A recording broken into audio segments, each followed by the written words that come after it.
Hello, and welcome to the Let's Talk Transformation podcasts. Today's episode is about women in leadership and creating inclusive workplaces where people can thrive. And I am delighted to welcome Susan Brady, the Deloitte Ellen Gabriel Chair for Women in Leadership at Simmons University, and also the first Chief Executive Officer of the Simmons University Institute for Inclusive Leadership.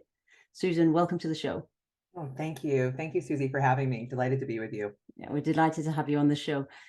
Susan, we share this quest that you have dedicated your time, energy, and research to, which is advancing women in leadership. And I think it's so important today as we hit these global issues where we need women at the decision-making tables to create a more equitable and inclusive system. You've already published 2 books on leadership, and your third co-authored book, which for those of you that are watching and not listening, we can see behind Susan. And that's where I would like to focus today. So clearly the title caught my attention straight away. Arrive and Thrive already. And then when you read underneath, 7 impactful practices for women navigating leadership. So there I'm intrigued. But before we go there, for me, this is such a key subject in 2 ways. Firstly, women and their place in organizations and their seat at decision-making tables, but also the subject of inclusive leadership, which is clearly not just about women, and is about, making conditions for everyone to thrive. So I would like to unpack them both a little bit, but can we start with the title? Because I'm still intrigued. So Arrive and Thrive, why this title and what inspired you to write that? So the truth is, when I stepped into the great honor of the endowed chair that I hold at the university, I was thinking that a useful project might be a book of some sort. And I had already written, this is actually my 4th book, but the 3rd is a playbook about inclusive leaders that I wrote with my colleague, Elisa Van Dam, when I first came here. And she played lead author on that. Okay. But Arrive and Thrive was born out of a conversation with 3 very senior women who, with me, confessed to each other that it is really hard to keep it all together, and that there's not a lot of support once we do arrive at some level. And so, it's funny, to be honest, I feel like the arrive part should be smaller and the thrive part Should be bigger. I look at my former work, and that's more about, navigating the hurdles to advancement. And I certainly can talk about that as well. But and the inner critic, no? Yeah. Which is a big barrier. Of course. For everyone, but women in particular. So the Arrive and Thrive concept was, what if I'm looking around and I'm seeing women at senior levels, and I would not accuse them of thriving, or pretending even to be thriving. It looks stressful and hard and overwhelming. And then, look at senior leaders across the gamut, and you see people who might put themselves last and not take care of themselves in certain ways. So that's not a very attractive model for effective leadership. No, clearly. I think we have a marketing problem to begin with, Susie, when we even talk about leadership, because the concept and construct of leadership as we know it is fundamentally a male developed, created construct. And most of the lion's share of work out there today on leadership and leadership development is written by men. And so how would women thrive? And what needs to be the core practices in order to really own our thriving? So anyway, that was the genesis of it. And I am so honored to have the co-authors that I have. Lynn Perry-Wooten is the president of Simmons University and a scholar in crisis leadership. Janet Foudy is the executive chair of Deloitte US. So she runs all of the US operations. She's incredibly respected. And between the 3 of us, we've seen, 85 years of life and leadership. And we had a lot to say, but came from different places about it. Yeah, which is diverse in itself. And I think, holding those diverse perspectives, and as we go into digital, I know you talk about it in your 7th practice at the end of readiness or preparedness, we call it, for, this digital world and this digital culture and ways of working, which of course needs human collaboration. And for me, what women bring to the table more readily than men, even though the leadership model is not always built on that. So that's really interesting, but maybe we could come to that later. But you outline the 7 practices, therefore. And I like the way it's about navigating the playing field of business and how you can play with that, essentially, as a driver for change, as opposed to being a victim of the fact that that playing field isn't level. What's your preferred practice personally? And do you have to start with practice 1 to get to practice 7? Well, you don't have to, but here's the answer to both questions is when we lead from our best self, we are honoring our strengths and talents, and they are being called by others to be in service, and we're feeling some level of vitality. When those 3 things come together, and we are approaching a situation, a conversation, a relationship, place of I bring value, and I know my unique value, and you bring value, and we know your unique value, and we both can be equally respectful of one another at the same time. We start to see things like greater innovation, greater creativity, better problem solving. That's the breeding ground for psychological safety, for inclusive cultures. And so for me, you got to start with, from where am I speaking? Yeah. And that involves the premise that has pretty much driven, it's been my muse, Susie, is an idea that I was introduced to very early in my career about the following, which is what we think and feel drives what we say and do. So most leadership work, as you know, is say, do. Yes. And so I've been thinking about thinking and feeling. And that's how I got started all in the inner critic. It's like, gosh, though we're not at our best self if we don't think that we're worthy. We're not at our best self if we think we're better than others and do and say whatever we want. So I'm calling for best self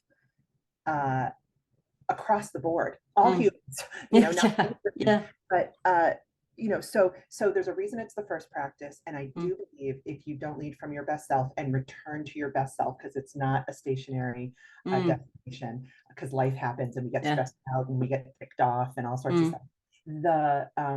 If we don't do that, it's going to be really hard to optimize the other 6 practices. Absolutely. And I think it sounds so simple as we discuss it. Just turn up as your best self and, speak yourself into the world, etc., etc. But I mean, and you've created it into a practice, which is brilliant, because it doesn't just happen like that, unfortunately. No. And the culture isn't ready to receive it, is it either, or recognize it? So I would love it if you could walk us through that whole idea of what practices, deliberately developmental, of course, that you can create for turning up as your best self. It's informed by so many brilliant people in all sorts of walks of life, from sociologists to anthropologists to psychologists. Here's the behavioral economics. Here's the essence. We have to slow down our thinking and notice our thoughts and feelings and take space between whatever is the stimulus and the response, so that we don't react in a way that causes harm to us or to others. That's best self. It's a second consciousness. It's a practice that's moment to moment, that begins with first knowing who you are at your best. A lot of people can't tell you who they are at their best. They've never thought about it. Right. Like, and this is where, in defense of all women's leadership programs, when people say it's not about fixing the women, of course it's not. And yes, and I like that. if you can't tell me 5 things that make you fabulous, you have work to do. If you can't tell me three ways immediately that come to mind how your unique value has been called on to add value to others, you have work to do. If you can't tell me the last several times that you lost track of time because you were just jazzed by what you were doing, Yeah. so you can recognize your own joy and vitality, you have work to do. So the very first thing we have to do is get to know ourselves at our best and Velcro to her, Yeah. because we want to create an allergy to when we're not her. Yeah. Okay. Yeah. And, I notice, and it starts with noticing. So first we get to know who we are at our best. What are the conditions? What are the enablers? What are the blockers? There's going to be, relational, personal practices, situational dynamics that enable our best self and that actually block or disable our best self. So getting to know all that is really, really important for our own efficacy and happiness. And I think it's a precondition to thriving. I really do. And I like the idea of Velcroing, and sort of creating an allergy to what disempowers us. But it's also about creating an addiction, isn't it, to what empowers us? Yeah. Because even though it's really hard and you feel uncomfortable, I think best self is often about getting comfortable with feeling a little bit uncomfortable, because that's where the growth is. Right, totally. And look, for your listeners, I have to say, it's not selfish Yeah. to honor you and your authentic self as you navigate your life. There's no scoreboard where you're going to get special extra points for being needless and for leaving yourself behind or putting yourself last. Yeah. And I think, leading from within, as I call it, that sort of calling of this is who I am as a leader. You can't do that if you don't accept yourself, and if you don't love yourself, and if you don't understand your own triggers, because like you say, humility isn't about not knowing yourself or not answering your needs. I get a lot of people saying, oh, but I need to be humble in my leadership, so I put everybody else's needs before myself. And I think that's an interesting discussion in how things get thrown into corporate environments and then become buzzwords, and then everyone has their own definition. Yeah, I also think get ready to be human. Yes. Yeah. We hold the bar. I mean, I've written, investigated, taught this for almost 20 years. And I had a moment yesterday, Susie, where I was reactive. And in the moment I knew I was reactive, and I thought, okay, I need to stop talking. Like, I know that I'm triggered at this moment, and the best thing I can do, which is the second step after you notice, is push pause, is stop, is take Time a out. time out. I call it adult timeout. I like that, adult timeout. It can be a micro timeout or a macro. Micro timeout is leaning back and breathing and re-entering the conversation, and macro is shutting down the conversation, taking a walk, or you don't come back until you can be productive. Absolutely. Which brings me to another concept I wanted you to walk us through for our listeners, which is being competently courageous. So I really like this lens. I found it really helpful. And I would love it if you could just walk us through that concept and how it plays out, of feeling competently courageous. Yeah. So, this is by a scholar at the University of Virginia. And the way he defines competently courageous is that you created the right conditions for action by establishing sort of a strong internal reputation around those who you work with, and carefully choosing your battles, based on your values, right? So, and managing, your messaging and emotions. And so it's kind of a different lens when you look at like the four principles of being competently courageous, a different lens to what we just talked about. The best, knowing your best self and returning to your best self when you get triggered, which is taking the space between stimulus and response, so you don't respond in a reactive way that's going to harm the system or the person or yourself or be suboptimal. So it's being thoughtful. It's first laying the groundwork for taking action. It's definitely choosing your battles based on values. We talk about values in a chapter about authenticity. Yeah. We offer a values chart. I mean, there's plenty online, but I encourage people to do a values check every 6 months, because you might land on the same few, but the context of our lives changes as we mature. Yeah, and absolutely. So will some of the prioritization of our values. The third is around persuading in the moment, which I think the only part of this scholar's work that's tricky is I don't think everybody's able to, persuade in the moment. I No. think those of us who wake up extroverted are probably better at thinking and speaking at the same time. That's Yes. not always good though, Susie, No, right? I So, agree. but I think the element that's Mm, essential here for those who don't think on their feet as quickly as others is to frame your issue so that the audience can relate to it. mm, Which mm. I'm going to come back to because you and I had a pre-conversation Yeah. about the entire field of women's leadership having a dilemma with Mm, this. And the fourth step or principle about competently courageous people is to follow up, and this is where appreciation comes in, and thanking your supporters, and also quickly repairing. And so, I'll remind us all that relationships are a constant cycle of harmony. We're getting along, mm, disharmony, we're fighting, and repair. And what courage really counts on is seeking to repair quickly, mm, right? And honorably, which means honorably is I might not have intended the impact I had, mm. but at any given moment, I can own that. Yeah. Oh, my intention was X and I landed as Y.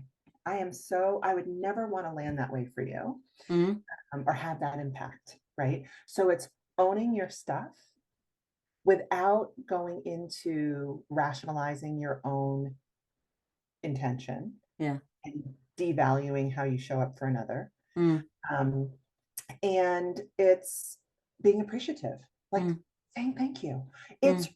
free. I just want to remind everybody, you know, here's how you create an organization where people feel valued. You Mm, say, thank you, thank you, mm, thank you. I see you. I see what you bring. I saw what you did. I appreciate you. mm, Boom. mm. Yeah, and you can be courageously curious as well, can't you? Because I've heard a lot of curiosity around, I'm getting curious now around why my intention didn't land in the way I expected it to and I would have liked it to. So getting curious about why that doesn't happen and taking it away from the defensive reaction of, I must have said something wrong, I must have done something wrong, I'm not communicating properly, which is not always the case. Curiosity is the fuel Yeah. to the car that is best self. Mm, It is your gasoline. mm, Curiosity. yeah. Car won't run without it. Your Mm. best self, and therefore your best leadership, can't run. Mm. I mean, it'll Sweet. sputter, Yeah. but people will quit you. The car will Mm, break down. mm. you know? So, And so to be skillful, we need to be curious about ourselves, mm, about others, about mm, our impact, mm, about our situations. I tend to remind, the smarter the people I work with, the more degreed, particularly doctors, but also scientists. I find I remind them a lot that every situation is more complicated than any one person can see. And yes. when when we don't think that's true is when we get into trouble. Mm. Yeah, because everybody essentially, as imperfect human beings, holds a very different perspective. Even if you share the same view on something, your perspective will not be 100% the perspective of someone else, will they?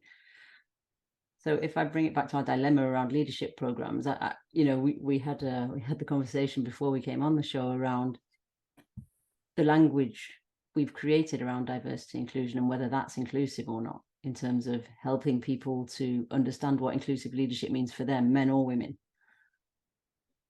I think we have a dilemma here, right? I Mm, think we've created a narrative and a set of language that feels actually at the root right, wrong, good, mm, bad, mm. black, white, Binary. binary, and Mm, and fueled with judgment. Because if you mm, mess up, mm. right, there's real consequence. That's not a winning strategy No, for clearly any not. for any shifting Mm, or changing that we need to do, mm, right? So how can I come in? Why would I want to come towards that? mm. Um, in America, we saw it a good deal when, you know, this summer during the pandemic, George Floyd was murdered. Yeah. And a lot of CEOs, a lot of leaders across industry, across sector, really struggled with how to react and what to say. Mm, And what I make up about that is it was driven mainly by fear. is that they didn't want to mess up. They wanted to be on tune, which is good. And what I would argue is, when we speak from best intention and don't have the impact we intended, our only recourse is to apologize and say, wow, my intention was this. I see this as the impact. I'm going to try it again. Right. And so it's not about giving a hall pass or enabling bad behavior at all. It's allowing all of us to be in a learning journey about the context we find ourselves in. And it puts us back on that equal footing, because we are humans and we all react in the same way, differently, but in the same way to certain situations. I run an institute for inclusion, and I've had somebody, share with me, truth tell with me about a microaggression. I've noticed my own flash of bias or how stereotype hits me. I am human. What I can do is, going back to sort of slow thinking and noticing, oh my gosh, hang on, that's not a helpful frame, Susan. and getting defensive about it is also not helpful. So I want leaders to move back into productivity as quickly as possible with themselves and with the people around them. And I think the name of the game to do that starts with a more conscious, more aware frame of mind. Not right, wrong, good, bad, but wow, my intention is that. And by the way, if you as a leader, I believe, talk about, are transparent with, I'm a learner on the journey. Because, for me, I woke up white, I woke up woman. I know I have privilege because I'm tall. I know I'm privileged because I'm white. I didn't ask for these. And I don't know what your experience is. And I really want to create an environment where it's a great place to be for everyone. And I think I'm honoring your value, but I might be missing. So guys, tell me, help me be my best self so that we all can show up fully. Like, what is wrong with saying that? What did I just devalue in myself by announcing that I'm learning? You know what I mean? Yeah. But that's quite an open, transparent conversation, isn't it? And it often feels quite vulnerable. And if I look at organizational working culture today, it's still very much on a culture of fear as opposed to a culture of courage. I mean, if I come back to showing up as your best self, embracing authenticity, cultivating courage, or being competently courageous, I really like that phrase. It brings me to the next point, which we've just been discussing, which is basically resilience. And how important it is for all leaders, but I think particularly for women in male-dominated environments. Fostering resilience is a really important skill. And I really like the fact that in the book there's a positive discussion around what they call positive deviance, which, and I'm just going to quote, it's like, more than surviving, it's thriving while being resilient. And I think that is what being a woman in a senior position in an organization today is about. It's around trying to thrive whilst also building your resilience, because as you say, we don't know what's going to happen next, do we? So yeah, I mean, I have to tell you, and I've said this before, the whole concept of including resilience as a practice, for me, I had a dilemma about it, because I thought, if you wake up a woman, resilience. If you wake up a woman of color, resilience. Must we foster it? My co-author, Lynn, her specialty is crisis leadership. She knows a lot about resilience. I learned a lot in this chapter about how purposeful we can be, how intentional we can be to foster our own sort of muscle of fortitude and agility, resilience, right? So the positive deviance concept, I have to tell you, you're the first person that's even brought it up, and I've done a lot of this stuff. I don't know why. There's a lot in the book, right? There's a lot of there's a lot of topics, but I lost days of my life when I was researching this, because it's like I had an intellectual sort of like, oh my gosh, And I wanted to read everything I could get my hands on about Yeah. it. It was fascinating. So for your listening audience who hasn't heard, positive deviance is premised on the observation that in any context, certain individuals confronting similar challenges or resource deprivations will employ like successful strategies that enable better solutions. And you know, it's not that we have more women at work who are positive deviants than men. That's not what the research No, says. no. But the research does say that, you know, the 4 steps that are deployed begin with a positive mindset to create simplicity, applicability, brevity. And those are, you know, defining the problem and the necessary outcome, determining sort of the common practices, discovering the uncommon successful behaviors, and then designing an initiative using the learnings. And all of this takes connection, Yeah. and connecting intelligence is what I see women do more naturally Yes. than those who identify as men. So I have not seen a study that women are more emotionally intelligent than men. I have seen data, and it's compelling that the way we navigate relationally Yes. keep in mind more connection points. Therefore, we have a little wind at our back. Yeah. We're confronted with a dilemma or a challenge that we're trying to solve because we're going to connect dots. Yeah. Right. And that's ultimately what positive deviance is about. Yeah. Well, it caught my attention because I'm a massive optimist, and the positive and deviance next to each other was like, whoa, what's this about? So I got curious. Yeah, that's probably me too. That's probably what it did. I was like, Yeah. Well, yeah, what's this? And then I realized, and then when it links a connection, because I wholly believe that, you know, women bring that more readily to situations, just innately almost. And connection is what we're missing for me. Connection to oneself, connections to your team or community, and connections to the organization. And I know you discuss it later in the book around different models of how to knit all that together. But I think, you know, the I to we to us is one of the most important parts of connection. Keeping it human, you know, making meaningful relationships when you build communities and when you network, not just because you need to know how many people you've got in your network, or you need to be connected to him or her because you want this or that job. And I think I like the idea of resilience about that, building like a safety net of connection for people in your network. oh yeah. And you know, look, Susie, if there's ever a silver lining to the pandemic, Yeah.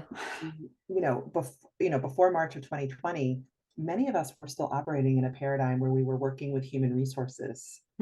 And some of them we got along with better than others. Some of them enjoyed being around better than others. Yeah. And some of them we really didn't like. Mm. The truth of what happened with the pandemic is, for knowledge workers anyway, Yeah. we save for the healthcare professionals who get up and go to work every day. The Mm. rest of us were confronted with the human beings Mm. who we've been working with. Mm. And the minute that happened, the minute that I started to see, oh my gosh, you have a cat in your backyard, or you Yeah. have a child running across, or you have interesting decor, or you look vulnerable and you have a blurry screen because maybe you're not in a position where you can show me your back. Like, so much vulnerability Yeah. and so much humanity Mm. Mm. came to the forefront. Mm. And here people like you and me have been talking a long time about inclusion is paying attention to the human being. It is about honoring people's uniqueness and helping them understand for themselves what makes them uniquely valuable. And making, not just making room for that, but utilizing it, maximizing it. So you belong, you're unique, and you can belong. You know, this requires connection. Yeah. Requires connection to self and to other and to the organization. And I don't think there's I don't think that there's going to be a lot of appetite to go to work anymore for those who have choices and feel disconnected with the other human beings. You know, I think it's incumbent on leaders to create Yeah.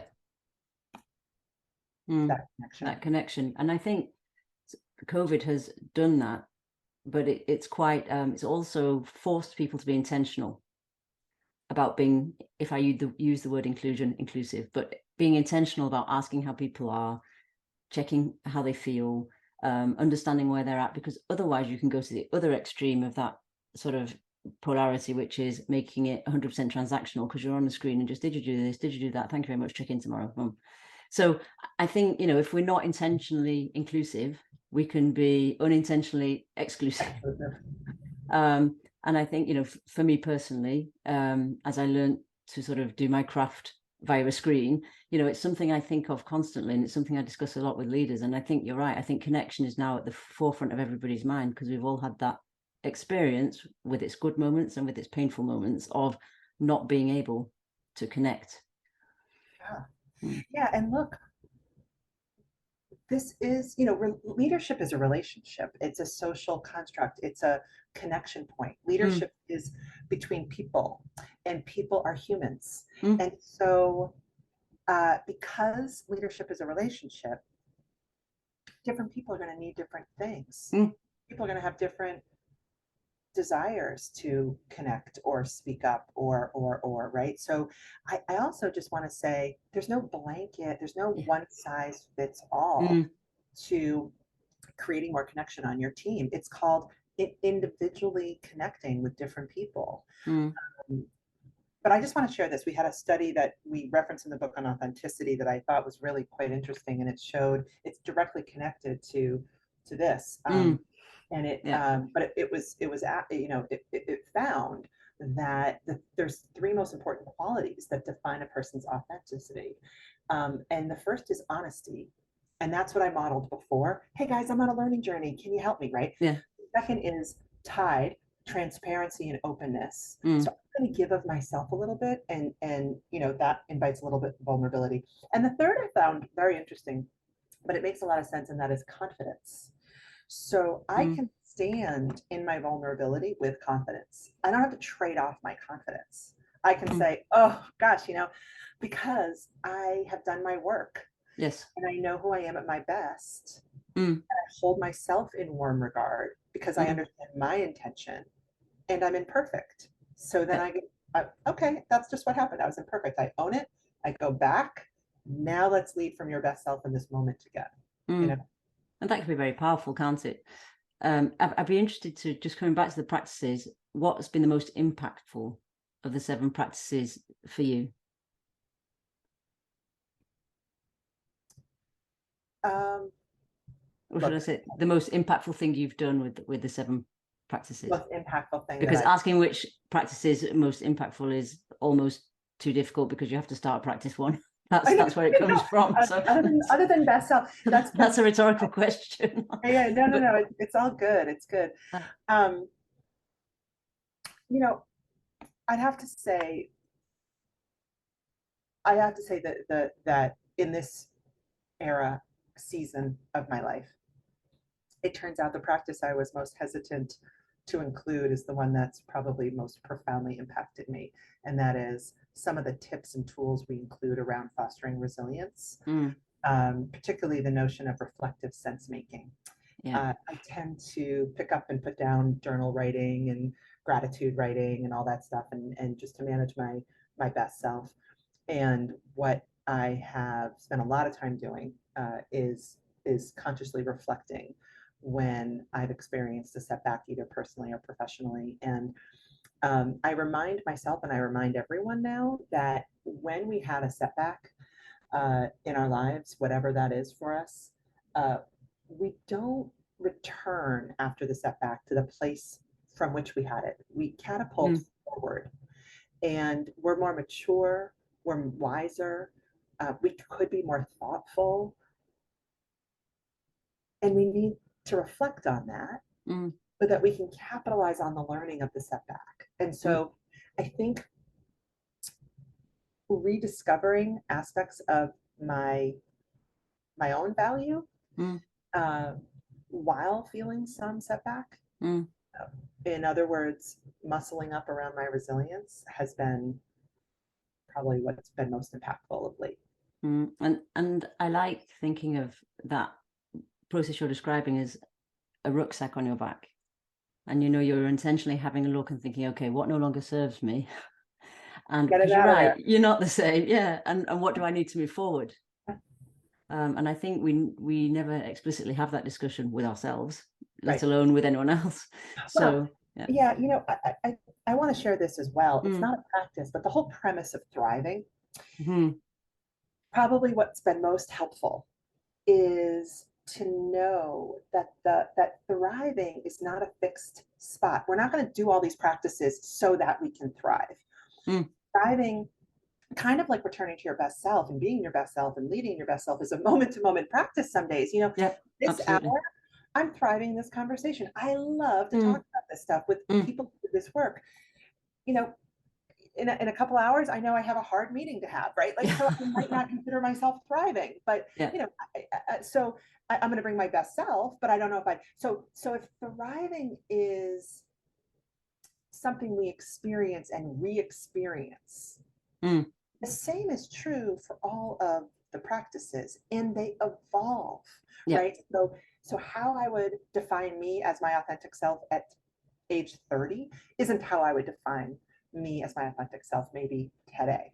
Yeah. How I exercise courage, Mm, how I make use of resilience, mm, choices I make to establish a healthy team environment. mm, Those have all, of course, matured and changed as I've grown. And yeah. for me, that's liberating Mm, because absolutely. it's a lifelong learning journey, and we're just getting better and better. I just love that. We're just getting better and better. And every time you talk to somebody different, you'll get a different perspective, which Yes. means that you're constantly unpacking your rucksack and repacking your rucksack. And that's why there's no destination. And thriving is a way of being, isn't it? That's Yeah. what we're aiming at, is which evolves, of course, and we have to stand back enough to let it evolve. Which brings me to the systems. And we haven't spoken that much about bias, but we've been speaking about different perspectives, our own assumptions, bias, our best self. There is a lot of systemic bias in organizations, and particularly women in leadership. How do you think we can? So, are you seeing a shift? Is the first part to my question, because you've been working on this subject for a very long time, like I have. Have you seen a shift, and how do you think we can start nudging the system effectively? So first of all, I've seen a shift where the top leader in the organization cares, Okay. because I Yeah. think there's still a follow the leader Yeah. organizational context, Yeah. right? And that's why I encourage leaders who I coach to say, I'm a learner on the journey and I'm with you. I just don't Mm, know what I don't know, right? It's like the yeah. car window. It's like the blind spot. Like, Yeah. I just can't see what I can't see, and I'm learning, therefore. Uh, Look, I think the best thing that leaders can do is start with themselves. Mm, Lead me, changing me changes we. And mm, we move into a more reflective, more aware place where we're starting to notice our thoughts and feelings, and we're being not overly scripted, but conscious of our words and mm, and our affect. um, and then when we notice something, we say something. And look, I think you and I both come from a positive frame. I, mm. Now I'm calling it appreciative upstanding. So Okay. upstanding is a moment to moment practice where if you see, let's just say, for example, somebody gets talked over in a meeting, Mm, and a positive upstanding move could be in the moment saying, hey, so and so, were you trying to make a point there? I just want to make mm, sure that mm, you had that chance if they don't feel like they did. Or after the meeting, going to the person who might have interrupted and say, look, I know it wasn't your intention, mm, and I think you talked over so and so a few times. And mm, I just wanted to point this out because I really think that you're trying to have, so appreciative is mm. assuming best intention. Yeah. When we're teaching people about being more conscious of their own behavior so that it's a more inviting culture, a better Mm. place to work, a more connecting, environment. Shaming them along the way is a losing strategy. Yeah, absolutely. Playing not to win. Yeah, Yeah, completely. and so I pretty much always assume best intent. Mm, And I fight this fight too. It's like I mm, know he was purposeful just now. mm, It's not okay. And so yeah, I mean, then it comes down to, and I get asked this a lot, particularly by women, is, how do I speak up about this? And how do I speak up mm, about that? And the answer is always to whom are you speaking up to? Yeah. Because if that person is in a position of power, you might not want to take them on. Okay. So going back to your question, I think first and foremost, modeling the kind of appreciative um, work that we've been talking about during this whole Mm. podcast Mm. inside ourselves. Mm. It's a being, Mm. an awareness, and then saying, hey, I'm working on this. Yeah. I want to lead from my best self, and I'm figuring out what that means. Mm. Come join me. Who are you Yeah. at your best? Mm. What a great way to begin the dialogue as opposed to don't do this, do that. Yeah. So you're taking a break from say and do, to come back to the earlier distinction, and you're spending time sitting in think and feel, and sitting with think and feel. Yeah. And in terms of real organizational change, we can talk all about that if you want. I have a very strong opinion about what I see works if organizations are looking to advance women. Tell me more about that. What does work if we are looking to advance women? Because I think that's, for me, the main question of sustainable change is, how do you do it so that the change remains and it goes into the DNA of an organizational culture? Yeah. So look, I think it's got to be leader led. Yeah. And I think it's a combination of two big buckets. One is creating a culture where women can thrive. And the other is equipping and enabling and empowering women. And the reason why we need to work with women is because there's a lot of unconscious barriers, there's a lot of unseen hurdles, and the working world wasn't made for us by us. And so we navigate a different terrain. Of course. Just by waking up women. And look at the caretaking statistics. Look at the great shecession. There's a million women less in the workforce today than there were, at March 2020. And that's a lot about the double bind, the mother load, or the caretaking load.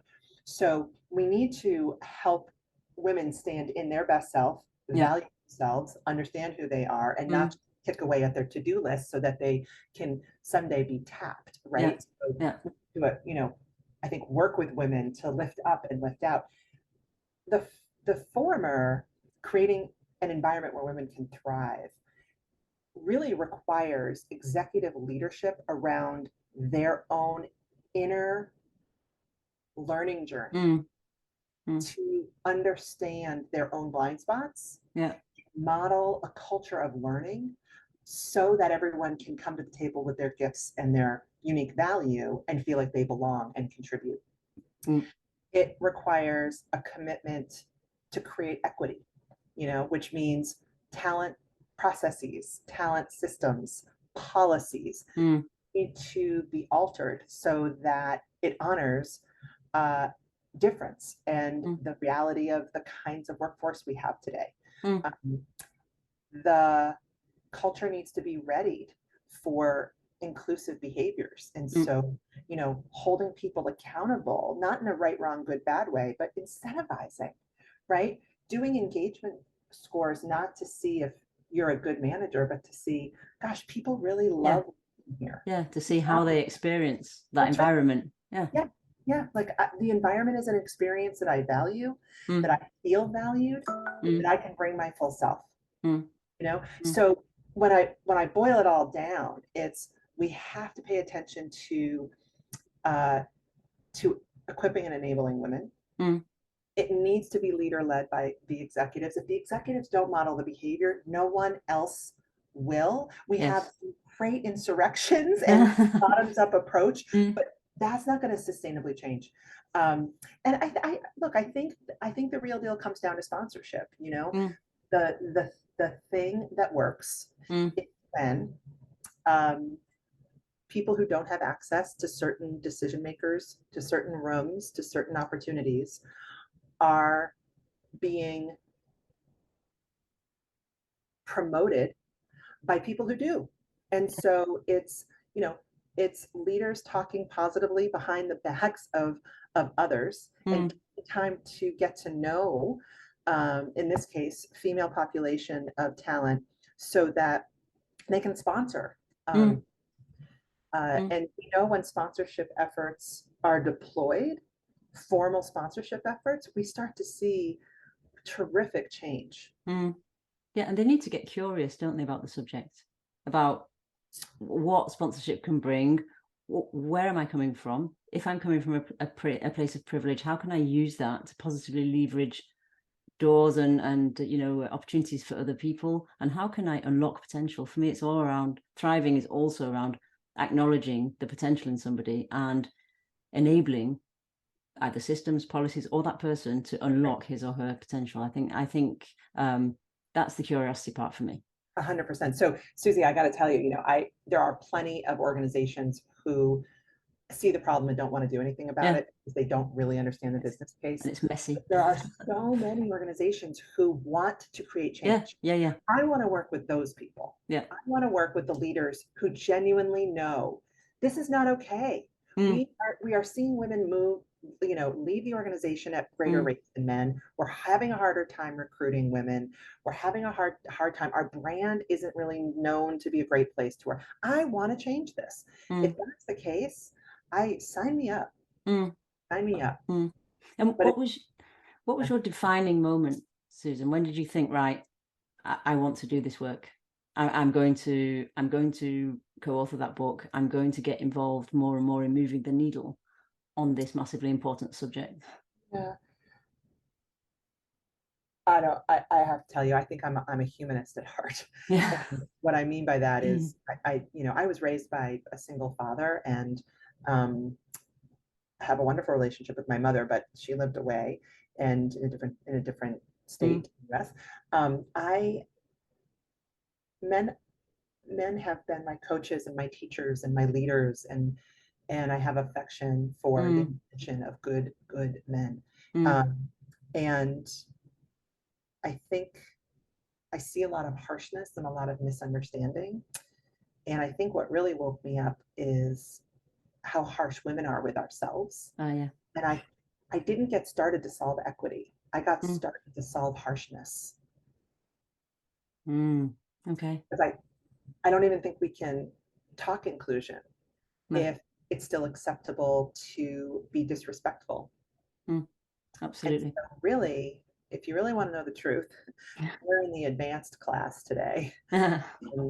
If we're talking about gender equity in organizational life, because I actually don't think we'll see it in our lifetime till we see a, frankly, love replace fear, right? So fear-based behavior is, deficient. It's harsh. It's critical. It's judgmental. It's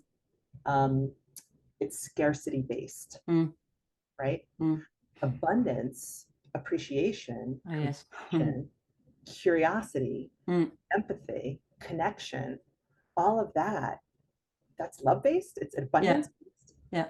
And we're not going to see a lot of psychological safety or great engagement scores until we fix the former. So I'm a little bit, this is a vehicle for which I can make some of the points I need to make about how to be human. Yep, I agree. At work for engagement. So, and I care a lot, obviously, about gender equity. And I think women, we're not going away. And I think that the more of us on that quest, the better. And if I look at the statistics of 85% of leaders are reactive today, so coming from a place of fear or reacting to a culture of fear, I think we just need to multiply the number of people working on this quest to get to the starting point of abundance, you're right, as opposed to the starting point of scarcity. Yeah. 8 out of 10 leaders are reactive today. That's why I get up every day. Yeah. Lower. Yes. You and me both. Okay, time is running, but I would like to ask you just one more question. Would you have a final call to action for this huge quest for leaders out there looking to think, okay, what can I do, me as an individual leader tomorrow, to move the needle on this subject? Yeah. So I guess start with, first of all, don't leave yourself behind. So what do you need to want? What enables your best self? what kind of environment do you appreciate working in? When you're a change agent for yourself or for an organization or a team, don't go it alone, Mm, ask for help along the way, form a trusted circle to lean on, um, inside and outside of work. And mm, so I think having some truth tellers, I remind leaders that the more senior you are, the harder people laugh at your jokes and the less likely they are to tell you the truth. And yes. so, checking in with trusted people who Mm, tell you the truth is a mm, great place to start. mm, Paying attention to when other people are talked over or put down and mm, standing in a positive way, saying, I don't know if you meant mm, it across this way, but here's how it landed for me. And I just wouldn't want her to feel that way. Right. So these are moment to moment actions, Susie. These are mm. not policy changes. No. They are micro behavior changes all day, every day. Mm, and That's where I start. it has to start How there, can I doesn't do it? my best? Yeah. Right. Okay. I'm going to leave my listeners with that then. How can they turn up as their best selves and do that every day? Yes. Okay, Susan, thank you so much for coming and sharing your thoughts, your experience, your research, and what's in your book. Where can our listeners find out more about you and what you do? Thank you for asking. I love keeping in touch with people on LinkedIn. Um, Susan Mackenty Brady is my LinkedIn, and you can find all my social handles and a lot more about our Institute for Inclusive Leadership at inclusiveleadership.com. Okay, super. Thank you. And I will put that in the show notes so that people don't have to go searching for it. Terrific. Thank you. Thank you for a great conversation, Susan. Susie, thanks for having me. It's been a pleasure. We hope you enjoyed this episode. And if so, head over to iTunes and give us your feedback and your review. And it's bye from me for now, and see you soon for the next episode of Let's Talk Transformation.